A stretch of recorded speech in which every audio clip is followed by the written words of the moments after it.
اعوذ باللہ من الشیطان الرجیم بسم اللہ الرحمن الرحیم۔ تو اے ایمان والو، ایمان لاؤ باللہ و رسولہ، اللہ پر بھی اور اللہ کے رسول پر بھی،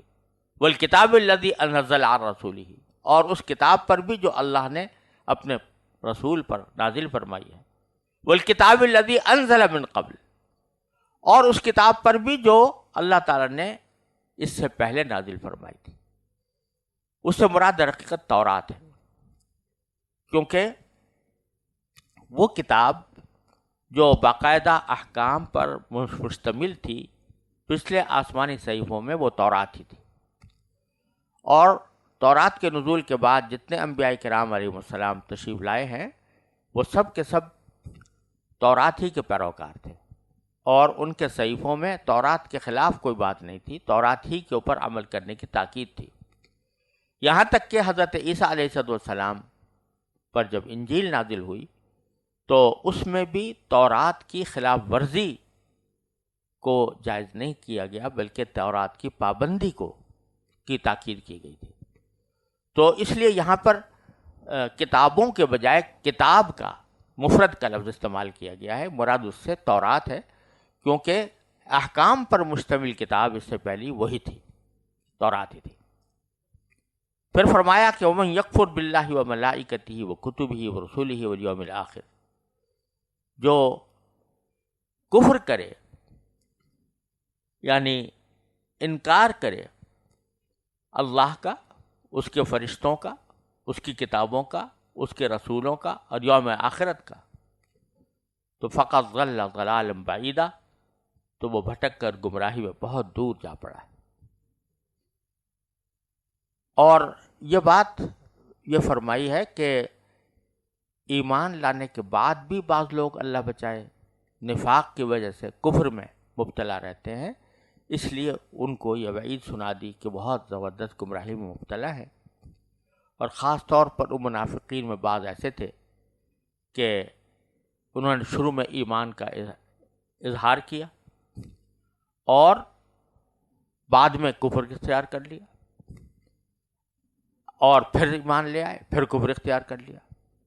اس سے مراد وہ منافق بھی ہو سکتے ہیں جن کا ذکر پیچھے آیا ہے، کیونکہ وہ مسلمانوں کے پاس آ کر مسلمان ہونے کا اعلان کرتے تھے، مگر تنہائی میں کفر اختیار کر لیتے تھے۔ پھر کبھی مسلمانوں کا سامنا ہوتا تو دوبارہ ایمان لانے کا مظاہرہ کرتے، مگر پھر اپنے لوگوں کو کفر کا یقین دلا دیتے اور اپنے عمل سے کفر ہی میں بڑھتے چلے جاتے۔ اور بعض روایات میں کچھ ایسے لوگوں کا بھی ذکر آیا ہے جو مسلمان ہونے کے بعد مرتد ہوئے، پھر توبہ کر کے مسلمان ہوئے، مگر بالآخر دوبارہ مرتد ہو کر کفر کی حالت میں مرے۔ آیت کے الفاظ میں دونوں قسم کے لوگوں کی گنجائش ہے، اور ان کے بارے میں جو یہ کہا گیا ہے کہ اللہ نہ ان کو بخشے گا نہ راستے پر لائے گا، اس کا مطلب یہ ہے کہ جب انہوں نے اپنے اختیار سے کفر اور اس کے نتیجے میں دوزخ کی راہ کو چن لیا تو اللہ ان کو زبردستی ایمان اور جنت کے راستے پر نہیں لائے گا، کیونکہ دنیا دارالامتحان ہے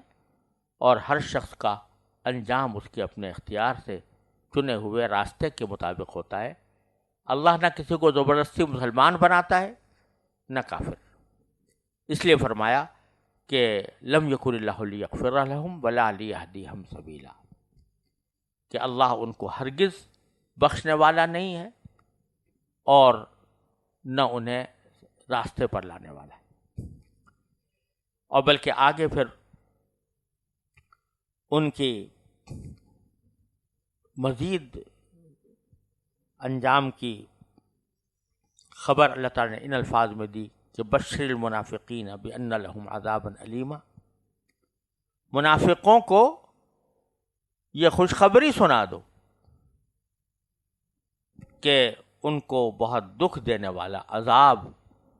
تیار ہے ان کے لیے۔ خوشخبری کا لفظ یہاں پر ایک طرح سے طنز کے طور پر استعمال ہوگا، یعنی خبر تو یہ اچھی نہیں ہے، لیکن ان لوگوں نے جو راستہ اختیار کیا ہے اس کے لحاظ سے وہ کفر کو اچھا ہی سمجھتے ہیں، تو جب کفر کو اچھا سمجھتے ہو تو اب خبری اس کی سنو، وہ یہ ہے کہ ان کو درد دینے والا، دکھ دینے والا عذاب ملے گا۔ الذین یتخذون الکافرین اولیاء من دون المؤمنین، یہ ان منافقوں کا ذکر ہے جو مسلمانوں کے بجائے کافروں کو دوست بناتے ہیں۔ تو اللہ تعالیٰ فرماتے ہیں کہ یبتغون عندهم العزہ، کیا یہ لوگ ان کے پاس یعنی کافروں کے پاس عزت تلاش کر رہے ہیں؟ فإن العزت للہ جمیعا، حالانکہ عزت تو ساری کی ساری اللہ ہی کی ہے۔ یہ ان منافقین کا ذکر ہے جنہوں نے کافروں کے ساتھ پینگیں بڑھائی تھیں، اور مقصد یہ تھا کہ ان کے دماغ میں یہ بات تھی کہ شاید ان لوگوں کو غلبہ حاصل ہو جائے گا، یہ فتح حاصل ہو جائے گی تو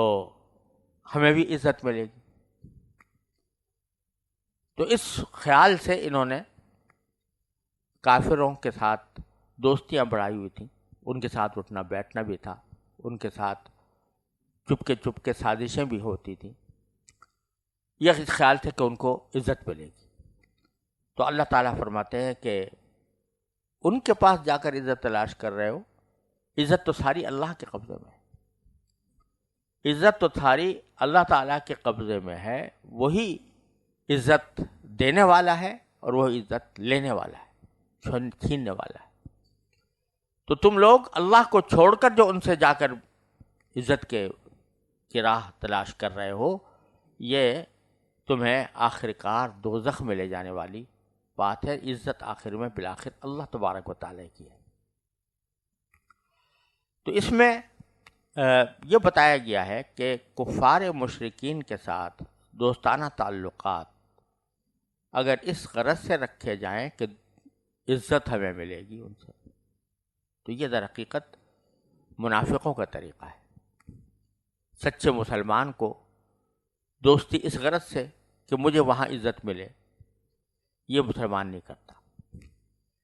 ظاہری عزت اور قوت اور جتھے دنیا کے اندر ان کے نظر آ رہے ہیں تو ان سے خیال ہوتا ہے کہ ہمیں بھی ان سے دوستی کرنے کے نتیجے میں عزت اور قوت حاصل ہوگی۔ اللہ تبارک و تعالیٰ نے یہ فرمایا کہ تم ان کے ذریعے عزت حاصل کرنا چاہتے ہو جن کے پاس خود عزت نہیں ہے، عزت ان کے قبضے میں نہیں ہے۔ عزت تو